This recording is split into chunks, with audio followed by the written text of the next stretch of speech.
ತಾಯಿ ಜಗನ್ಮಾತೆ, ತಂದೆ ತಾಯಿಗಳು ಇಲ್ಲದ ತಬ್ಬಲಿ ನಾನು. ಅಂದಾಗ ಈ ತಬ್ಬಲಿ ಹೆಣ್ಣು ಈ ಸಮಾಜದಲ್ಲಿ ಹೇಗೆ ಬಾಳಿ ಬದುಕಬೇಕೆನ್ನೋದು ನನಗೊಂದು ಗೊತ್ತಾಗ್ತಾ ಇಲ್ಲ ತಾಯಿ, ಒಂದು ಗೊತ್ತಾಗ್ತಾ ಇಲ್ಲ. ಅದು ಅಲ್ಲದೆ ಈ ಕಾಡಡಿವಿಯಲ್ಲಿ ಹೇಗೆ ಬಾಳಬೇಕು ನಾನು? ಹೇಳು ತಾಯಿ, ಯಾಕೆ ಮೌನವಾಗಿ ಕುಳಿತಿದ್ದೀಯಾ ಈ ಹೆಣ್ಣಿನ ಪಾಲಿಗೆ? ಏ ಹೆಣ್ಣೆ, ಯಾರು ನೀನು? ನಿನ್ನ ಹೆಸರೇನು? ನೋಡಿ ಸಾವುಕಾರೆ, ನಾನೊಬ್ಬಳು ಅನಾಥ ಹೆಣ್ಣು ನಾನು.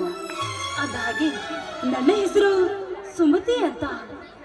ಇರ್ಲಿ, ನನ್ನಿಂದ ಏನಾಗ್ಬೇಕಾಗಿತ್ತು ಶ್ರೀಮಂತರೇ? ಬಡತನ.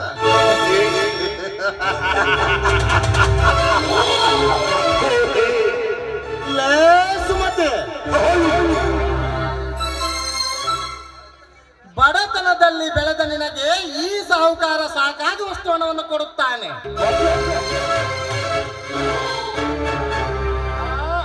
ಆದರೆ ಮಲ್ಲಿಗೆ ಹೂವಿನ ಹಾಗೆ ಸುಗಂಧ ಬೀರುವ ಈ ನಿನ್ನ ದೇಹ ಸೌಂದರ್ಯವನ್ನು ನನಗೆ ಅರ್ಪಿಸಿ ಬಿಡು ಸುಮತಿ. ಲೋ ಕಾಮುಕ, ಹಣದಾಸೆಗಾಗಿ ನನ್ನ ಹೆಂಡತನವನ್ನು ಕಳೆದುಕೊಳ್ಳಲು ನಾನೇನು ಸೋಳಿ ಅಲ್ಲ. ಎಷ್ಟೇ ಬಡತನ ಬಂದರೂ ಸಹ ತಾಯಿ ದುರ್ಗಾ ದೇವಿ ಆಶೀರ್ವಾದದಿಂದ ಕೈ ಬಲದಿಂದ ದುಡಿದುಕೊಂಡು ತಿನ್ನುತ್ತೇನೆ ವಿನಃ ನಿಮ್ಮಂತರಿಗೆ ಸೆರಗಾಸುವ ಸೋಳಿ ಆಗಲಾರೆ ನಾನು. ಆ ರೀತಿ ನಡೆದುಕೋ ಅಂತ ನನ್ನ ಹೆತ್ತ ತಂದೆ ತಾಯಿ ನನಗೆ ಎಂದು ನೋಡಿ ಹೇಳಿಕೊಟ್ಟ ಪಾಠ ಅಲ್ಲ ಇದು. ಲೇ ಸುಮತಿ, ಪ್ರತಿ ಒಂದು ಹೆಣ್ಣು ಮೊದಲನೇ ಸಲ ಮಾತನಾಡುವುದು ಹೀಗೆ. ನನ್ನಂತ ರಸಿಕನ ಜೊತೆಗೂಡಿ ಸ್ವರ್ಗ ಸುಖ ಅನುಭವಿಸಿ ಬಿಡು ನೀನು. ಏ ಸಾವುಕಾರ, ಒಂಟಿ ಹೆಣ್ಣು ಇದ್ದೇನೆ ಎಂದು ಈ ರೀತಿ ವರ್ತಿಸುವುದು ಸರಿಯಲ್ಲ. ಸುಮ್ಮನೆ ಬಾಯಿ ಮುಚ್ಚಿಕೊಂಡು ಹೊರಟು ಹೋಗೋ ನೀನಿಲ್ಲಿಂದ.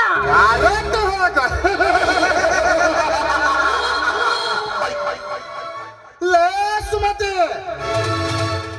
ಮಗ್ಗಲಲ್ಲಿ ಅರಳಿ ನಿಂತ ಗುಲಾಬಿ ಹೂವು ನೀನು. ಅರ್ಥದಲ್ಲಿ ಬಿಟ್ಟು ಹೊರಟು ಹೋಗಲು ನಾನೇನು ಕೈಲಾಗದ ಹೇಳಿಯಲ್ಲ.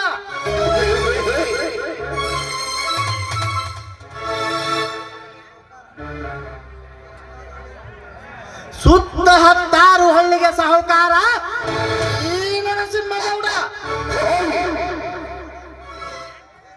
ಏ ನರಸಿಂಹಗೌಡ, ನೋಡು, ಒಂದು ಗುಲಾಬಿ ಹೂವಿದೆ. ಆ ಗುಲಾಬಿ ಹೂವು ತುಂಬಾ ಮುಳಿದೆ ಎನ್ನುವುದು ನಿನಗೆ ಚೆನ್ನಾಗಿ ಗೊತ್ತಿದೆ ತಾನೇ? ನೋಡು, ನನ್ನ ಪಾಡಿಗೆ ನನ್ನನ್ನು ಸುಮ್ಮನೆ ಬಿಟ್ಟು ಬಿಟ್ರೆ ಸರಿ, ಇರದಿದ್ದರೆ ಬಿಟ್ಟು ಬೇಡ.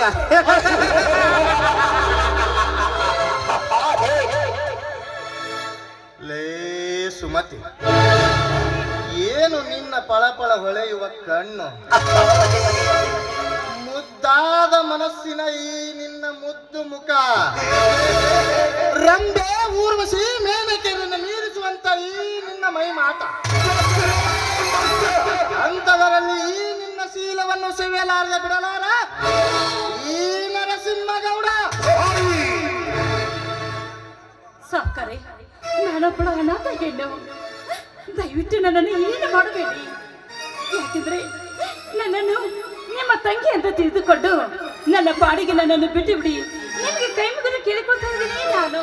ತಂಗಿ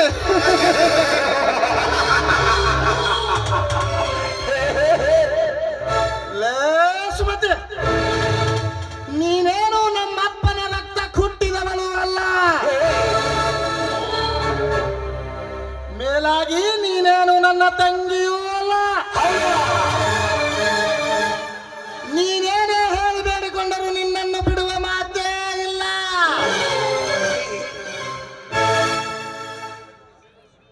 ನಿನ್ನ ಶೀಲವನ್ನು ಕುಕ್ಕಿ ಕುಕ್ಕಿ ತಿನ್ನಲು ಹಾರಿ ಬಂದ ಈ ರಣಹದ್ದನ್ನು ಅಪ್ಪಿಕೊಂಡು ಸುಖದ ಸುರಿಮಳೆ ಸುರಿಸುವಾರೆ ಪ್ರೇಮದ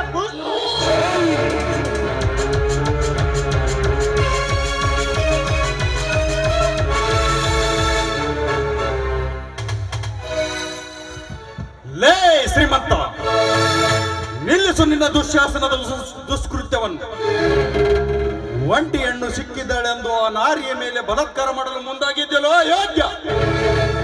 ಲೇ ಪಡಬಿಕಾರಿ ನನ್ನ ಮಗನೇ ಸತ್ಯವಂತ, ನಾನು ಮಾಡುವ ಈ ಕಾರ್ಯದಲ್ಲಿ ಅಲ್ಲೇ ಬಂದು ತಪ್ಪು ಮಾಡಿಬಿಟ್ಟೆ ಮಗನೇ.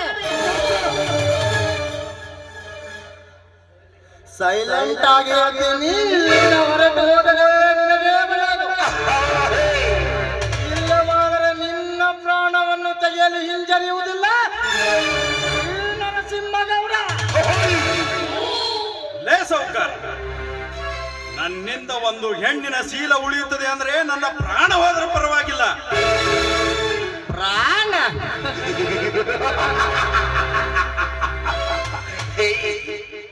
ಲೇ ಸತ್ಯವಂತ, ದಿಕ್ಕು ದಶ ಇಲ್ಲದ ಈ ಅನಾಥ ಹೆಣ್ಣಿನ ಸಲುವಾಗಿ ಪ್ರಾಣ ಕೊಡುತ್ತೇನೆಂದು ಬೋರ್ ಕರೆಯುತ್ತಿರುವೆ ಅಲ್ಲ, ಇವಳೇನು ನೀನು ಇಟ್ಟುಕೊಂಡವನ ಅಥವಾ ಕಟ್ಟಿಕೊಂಡವನ?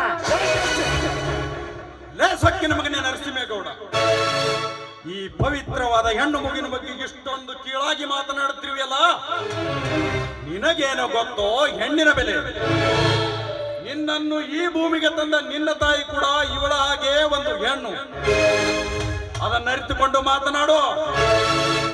ಹೆಣ್ಣು ಮಕ್ಕಳನ್ನು ಕೆಟ್ಟ ದೃಷ್ಟಿಯಿಂದ ನೋಡುವುದನ್ನು ಬಿಟ್ಟು ಗೌರವ ಕೊಡುವುದನ್ನು ಕಲಿ. ಇಲ್ಲ ಅಂದ್ರೆ ಸೊಟ್ಟು ಸರ್ವನಾಶವಾಗಿ ಹೋಗ್ತೀಯ. ಲೇ ಹುಚ್ಚ ನನ್ನ ಮಗನೇ ಸತ್ಯವಂತ,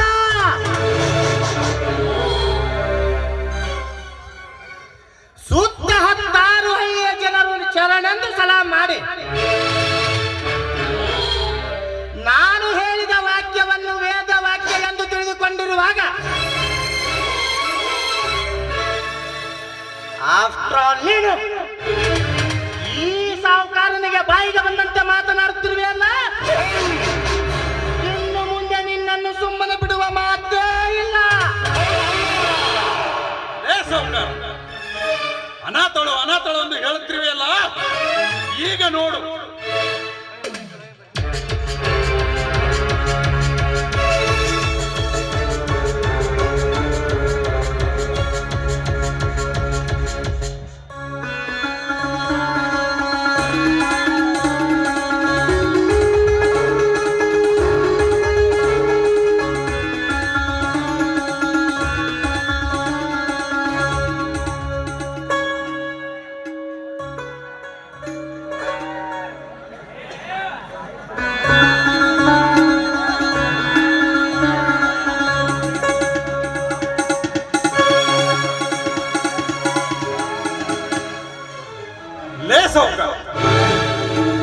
ಅನಾಥಳು ಅನಾಥಳು ಎಂದು ಬಗಳುತ್ತಿರುವೆಯಲ್ಲ, ಈಗ ಈ ರೈತ ಮನೆತನದ ಸತ್ಯವಂತನ ಹೆಂಡತಿ. ಅರ್ಥವಾಯ್ತೆ? ಲೇ ಸತ್ಯವಂತ, ಈ ರಣರಂಗದಲ್ಲಿ ಈ ರಣಹದ್ದನ್ನು ಹಾಕಿ ಎದುರು ಹಾಕಿಕೊಂಡು ತಪ್ಪು ಮಾಡಿಬಿಟ್ಟ ಮಗನೇ. ಇನ್ನು ಮುಂದೆ ನಿನ್ನ ಬಾಳಿನಲ್ಲಿ ರಕ್ತದ ಹಾಕುವೆ. ಲೇ ಸುಮತಿ, ಸರಿಯಾದ ಸಮಯ ನೋಡಿ ಹಾಕಬೇಕು ಮೀನಿಗೆ ಗಾಳ. ಲೇ ಸತ್ಯವಂತ, ಹಂತ ಹಂತವಾಗಿ ನಿಮ್ಮ ಮನೆತನವನ್ನು ಹಾಳು ಮಾಡದಿದ್ದರೆ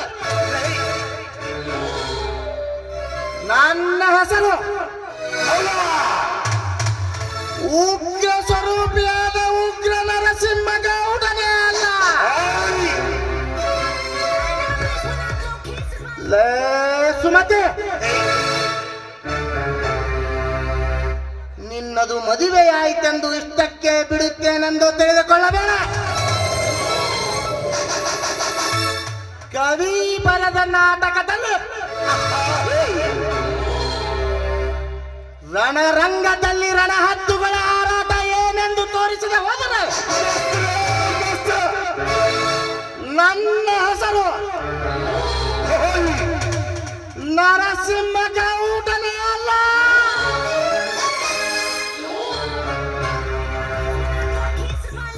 केला तूने